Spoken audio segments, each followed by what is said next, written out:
జరుగుతుండగానే వాణి silks అని మెడ్రాస్లో Parsons కాంప్లెక్స్లో ఉంటుంది. అతను మనతో సినిమా తీస్తానికి వచ్చాడు. ఓకే. అలా చాలామంది వచ్చారు. నాకు ఇంకా టైం రాలేదేమో, నేను ఇంకా కరెక్ట్ కాదేమో, ఇంకొంచెం ఆగుదాం అని కిరాయి కోటిగాడు అయినాక ఒప్పుకున్నా. ఓకే. కృష్ణ గారితో సినిమా తీద్దామని. ఎందుకు కృష్ణ గారిని సెలెక్ట్ చేసుకున్నామంటే ఆయనకి నా గురించి తెలుసు. ఓకే.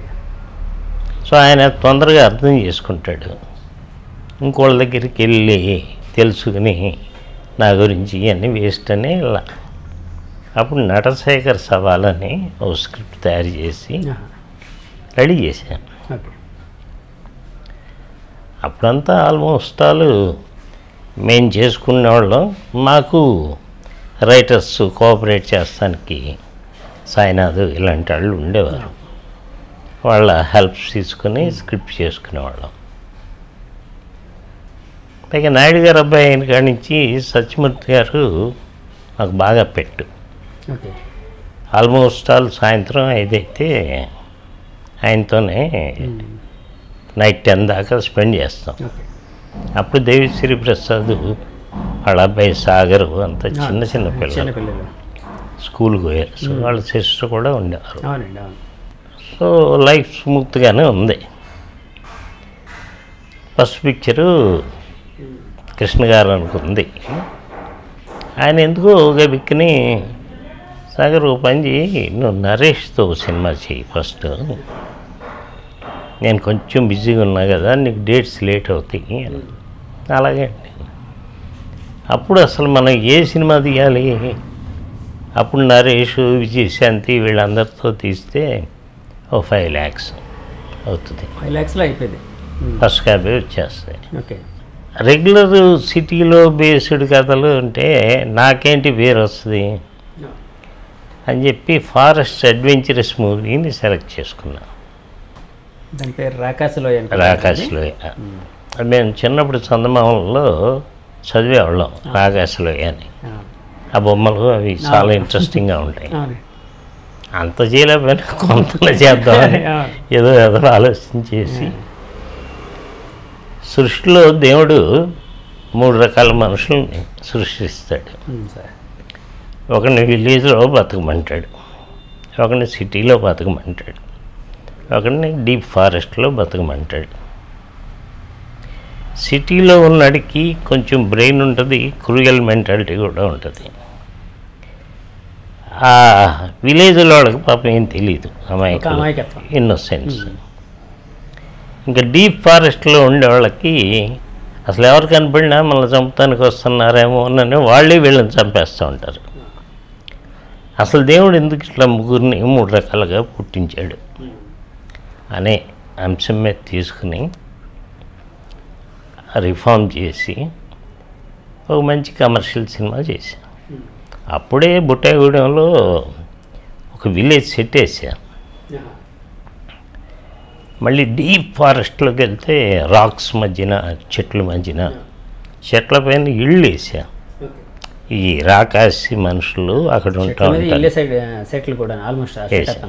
అంత వేస్తే నాకు అయ్యింది 10 లక్షలు టోటల్గా అన్నీ కలుపుకొని సార్. అన్నీ రిలీజ్కి నాకు 10 లక్షలు అయింది. పబ్లిసిటీ ఉంది, ఇప్పుడులాగా కాదు కదా. అప్పుడు తక్కువ సినిమాలు పద్ధతిగా ఉండేవి. డిస్ట్రిబ్యూటర్స్ ఉండేవాళ్ళు, వాళ్ళు చేసుకునేవారు. కొనుక్కునే వాళ్ళు ఉన్నారు, కొనుక్కుంటారు, వాళ్ళు చేసుకుంటారు. మేము ఓన్లీ డైలీ పేపర్కే, ఇంకా మిగతా ఏ దీనికి ఓ రేడియో పబ్లిసిటీస్ తర్వాత వచ్చినాయి. ఇంక ఇప్పుడు మీకు తెలియదే ఉంది, ఏ ఛానల్ ఓపెన్ చేసినా ఏది చేసినా అవే వస్తూ ఉంటాయి. పబ్లిసిటీ మీదే ఉంది, పబ్లిసిటీ మీద ఉన్నాయి. అప్పుడు చాలా ప్రాక్టికల్గా ఉండేది. ఇప్పుడు పబ్లిసిటీకి ఓ చిన్న సినిమా అంత ఖర్చు పెట్టాల్సి వస్తుంది.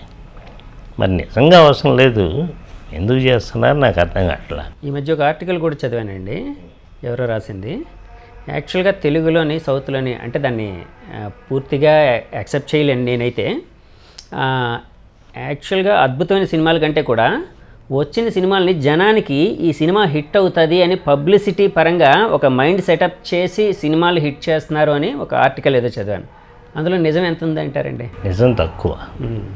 కాకపోతే ఏంటంటే ఇప్పుడున్న థియేటర్స్, ఇప్పుడున్న పొజిషను అప్పుడు లేదు.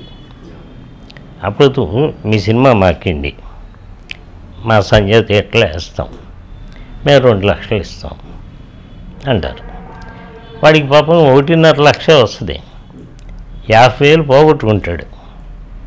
ఇప్పుడు మీ సినిమా మా థియేటర్లో వేయాలంటే 7 లక్షలు కట్టండి. ఇక నా బొట్టళ్ళు అయితే 7 ఓకే, ఫిగర్ ఓకే, 1,00,000 ఉండే అంటారు. మామూలుగా కొత్త వాళ్ళు వెళ్తే సగం అమౌంట్ కట్టించుకుంటారు, ఎందుకంటే ఎంతో కొంత వస్తుంది కదా. అది జమ వేసుకుంటే 7 అవుద్ది, లేకపోతే 6 అవుద్ది, లేకపోతే 5 అవుతుంది.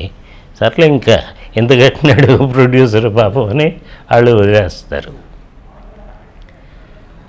ఇప్పటికి సినిమా బాగుంది అనేవాడికి ఫస్ట్ షో నుంచి జనం పెరుగుతారు. కాకపోతే ఫస్ట్ షోకి వచ్చేంత పబ్లిసిటీ చేస్తే చాలు, ఇంకా ఆటోమేటిక్గా మౌత్ పబ్లిసిటీ. ఇప్పుడు ప్రస్తుతానికి కాశ్మీర్ ఫైల్స్ వచ్చింది, ఏం పబ్లిసిటీ చేయలే, సినిమా తీసింది తెలియదు. కాకపోతే వాడు తీసుకున్న బర్నింగ్ ప్రాబ్లం అది, పండిట్స్ వాటి మీద. సో అది విత్ పబ్లిక్ మౌత్ టాక్తోనే చాలా క్రోర్స్ ఆఫ్ రూపీస్ వస్తున్నాయండి. వాళ్ళు ఎక్స్పెక్ట్ చేసిన దానికి 10 times అలా కూడా వస్తుంది. ఎక్స్పెక్ట్ చేసిన దానికి 100 times వస్తుంది. వాళ్ళు ఎక్స్పెక్ట్ చేసిన దానికి 100 times వస్తుంది. ఎప్పుడు ఏదో సినిమా తీద్దాం అని తీయకూడదు. నేను తీసిన ప్రతి సినిమా ఈ కథలాగా ఆ కథ ఉండదు, ఆ కథలాగా ఈ కథ ఉండదు. రాకాశ్లే ఫారెస్ట్ అడ్వెంచరస్ మూవీ, డాకు యాక్షన్ సినిమా, తర్వాత సినిమా తీసా కామెడీ సినిమా మా వారి గోళాన్ని, ఫ్లాప్, అట్రా ఫ్లాప్. దాంతో ఇంకా అసలు సినిమాలు డైరెక్ట్ చేయొద్దు అనుకున్నాను. ఎందుకు అనుకున్నానంటే ఆ సినిమాకి పెట్టుబడి అంతా నాదే. మా వారి గోళకి ఎవరు సార్ హీరో? నరేష్, మనోచిత్ర. నరేష్కి చాలా బాగా నచ్చింది, అందరికీ నచ్చింది, తలరాతకి నచ్చల, అట్టర్ఫ్లా. దాంతో క్యాష్ పరంగా 7-8 లక్షలైనా నేను పోగొట్టుకున్న 7-8 లక్షల వాల్యూ ఇప్పుడు ఈజీగా 100 కోట్లు ఉంటుంది. అంటే అంత అమాయకత్వంగా పోగొట్టాను. మనకే ఇంత లాస్ వచ్చి మనమే ఇంత బాధపడుతున్నప్పుడు ఇంకో నిర్మాతకి మనం తీస్తే వాడి పరిస్థితి ఏంటి? కాబట్టి ఇంక మనకి డైరెక్షన్ వద్దు అని మానేసా. మానేసినప్పుడు ఒక డబ్బింగ్ సినిమా ఆఫర్ ఇచ్చారు నాకు. ఆఫీసు ఎక్కడైనా ఒక ఎస్టాబ్లిష్మెంట్ ఉంటుంది, సాగర్ ఆఫీసు, ఈ సాగర్కి అట్లా ఉంటాయి. నా దగ్గరికి ఎక్కువ మంది వస్తూ పోతూ ఉంటారు, వాళ్ళ అవసరాలకి, నా అవసరాలు తీరుస్తానికి, అన్నిటికీ. అలా వచ్చే టైంలో ఒక భాగ్యరాజా సినిమాని తీసుకొచ్చారు నా దగ్గరికి. అది ఎప్పుడు తీశారో కూడా నాకు తెలియదు. భాగ్యరాజా, రాధిక, 75,000 రీమేక్ రైట్స్ అండి. Remake, dubbing. డబ్బింగ్కి ఓకే. రీమేక్ రైట్స్ ఎవరు కొనుక్కున్నారు పాపం. రీమేక్ రైట్స్ అమ్మేది కథా రచయిత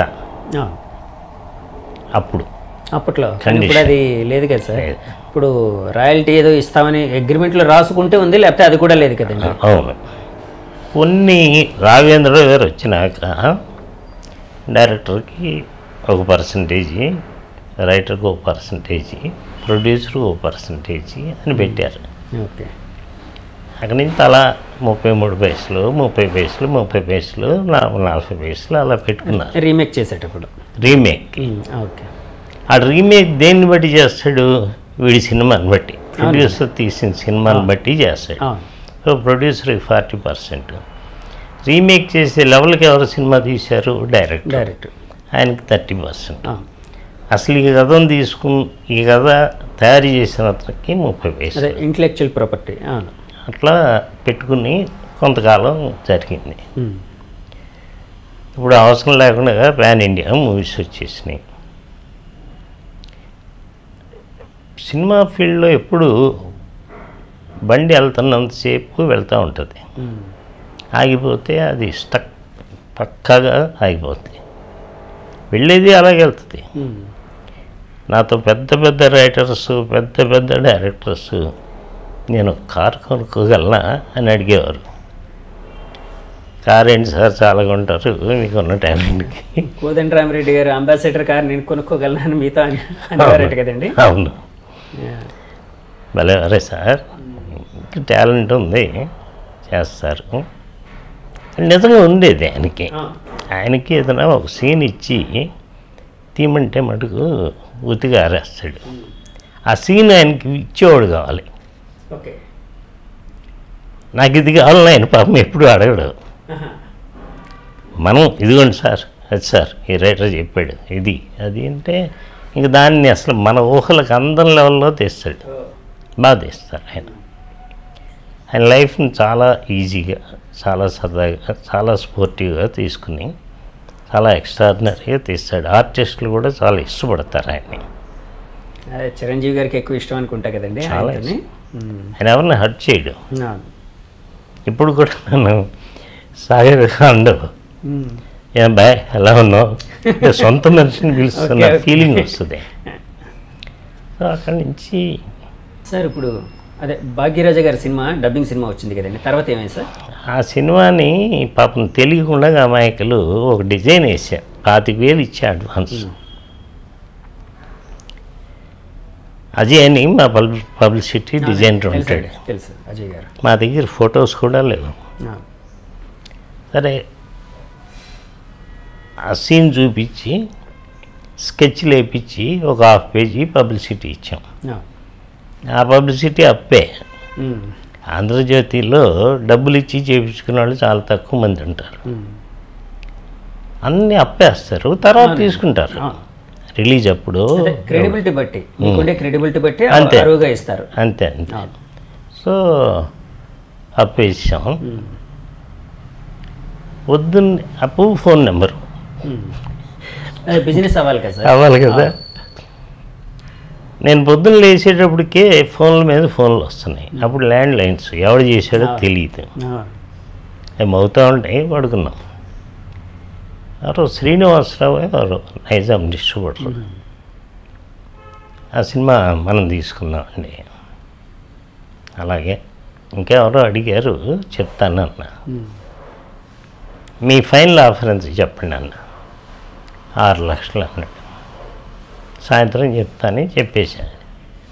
ఆయన ఇమ్మీడియట్గా అకౌంట్కి 2 లక్షలు పంపించాడు. నా పెట్టుబడి ఎంత? 25,000. అజీకి ఎప్పుడు ఇస్తాడు డబ్బులు? ఎప్పుడో ఇస్తాం, అయిన తర్వాత ఎప్పుడో వాళ్ళకి కావాల్సినప్పుడు, లేకపోతే అంత నాకు ఇస్తాం. అప్పుడు సినిమా తీస్తాం అంత సులభంగా ఉండేది. దాన్ని పాపం అడ్వాంటేజ్ తీసుకుని ప్రొడ్యూసర్స్ ఎక్కొట్టి వెళ్ళిపోయిన వాళ్ళు ఉన్నారు, చాలామంది ఉన్నారు. సో ఆ సినిమాలో నాకు 30 లక్షల దాకా ఇన్కమ్ కనపడింది. 30 లక్షల ఇన్కమ్ లైక్ ప్రాఫిటే.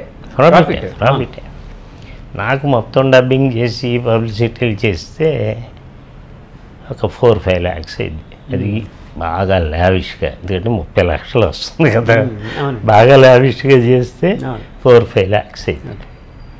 నాకెందుకు మనసు ఒప్పుకోలే, తప్పు చేస్తున్నాం అంటే. తప్పే ఉంది సార్, అది బిజినెస్ కదండి, బిజినెస్ పాయింట్ ఆఫ్ వ్యూ కదా సార్. మనం వాళ్ళకి ఇవ్వాల్సింది మీరు ఇప్పుడు 25,000కి వాళ్ళు ఒప్పుకున్నారు కాబట్టే కొన్నారు కదండి. అంటే అది అడ్వాన్సే, ఒక 50,000 ఇవ్వాలి. సరే పోనీ ఒక ఎక్స్ అనే రేటు మాట్లాడుకుని వాళ్ళతో మాట్లాడుకుని వాళ్ళు ఒప్పుకున్న తర్వాతే మీరు తీసుకున్నారు కదండి. మీరు మీ తెలివితేటలు ఉపయోగించి చేసుకునే దాంట్లో అంటే తెలివితేటలు కూడా ఎదుటి మోసం చేసాం. ఆ డిజైను సినిమాలో ఉన్న స్టిల్సే, దాంట్లో ఏం డౌట్ లేదు. తెలియకుండా రాధిక భాగ్యరాజ అనే లెక్కలో కొంటున్నారు ఓకే అని నా ఫీలింగ్. అది నిజం. యాక్చువల్ రాధిక గారిది చిన్న క్యారెక్టర్ అండి. ఎదురింటి అమ్మాయి పిక్చర్ పేరే. ఎదురింటి అమ్మాయి అండి. ఓకే. పిక్చర్ పేరే ఎదురింటి అమ్మాయి. చిన్న క్యారెక్టర్ ఏం కాదు, పెద్దదే. అదే ఆవిడే లీడ్. కాకపోతే ఏంటంటే ఆ కథను మళ్ళీ చనిపోయిన ఎంపీ శివప్రసాద్ తీసాడు. రోజాని పెట్టి. అదే అండి. అవును. రోజాని పెట్టి అవి బెల్ బాటమ్ ప్యాంట్స్. మనం సినిమాని రిలీజ్ చేసే టైంకి బెల్ బాటమ్ పోయింది, ట్రెండ్ పోయింది. ఓకే. అలాగే వేసుకుని వస్తాడు హీరో. చూసి సార్ డబ్బులు ఏమైనా పంపించమంటారా అన్నాడు. ఎవరండి? నైజాం డిస్ట్రిబ్యూటర్ శ్రీనివాసరావు. అక్కర్లేదు, ఇప్పుడు ఎంత ఇచ్చామన్నా. అది ఫస్ట్ పంపించింది సార్, అందుకే అడుగుతున్నా. 2 లక్షలు. ఇంకో 1 లక్ష పంపించమంటారా అని చెప్పా. ఆ 1 లక్ష పంపించి నీకు 3 లక్షలకే ఇచ్చాను అనుకో సినిమా. యాక్చువల్లీ మీరు మాట్లాడుకుంది 6 3 అనుకో అన్నా. సీడెడ్ 4,20,000 ఎంతకు ఇచ్చాను. రాజుగారు అని పెద్ద మీడియేటర్ ఉండేవాడు, ఆయన అమ్మిచ్చాడు. వీళ్ళకి వచ్చి పాండి బజార్లో ఏదో హోటల్లో దిగుతారు, వాళ్ళు వస్తున్నారని ఇమీడియట్గా తెలుస్తుంది. వీళ్ళు వెళ్ళి నగరంలో నేటి సినిమాలు అని వాళ్ళకి పబ్లిసిటీ ఇస్తారు. వాళ్ళకి నచ్చిన వాళ్ళ దగ్గరికి వస్తారు, అనుకుంటారు, పోతారు. నేను ఆయన వచ్చాడు రాజుగారు. వస్తే రాజుగారు 2 లక్షలు చాలు మనకి, మిగతా 2,20,000 వద్దు నాకు చెప్పండి అని.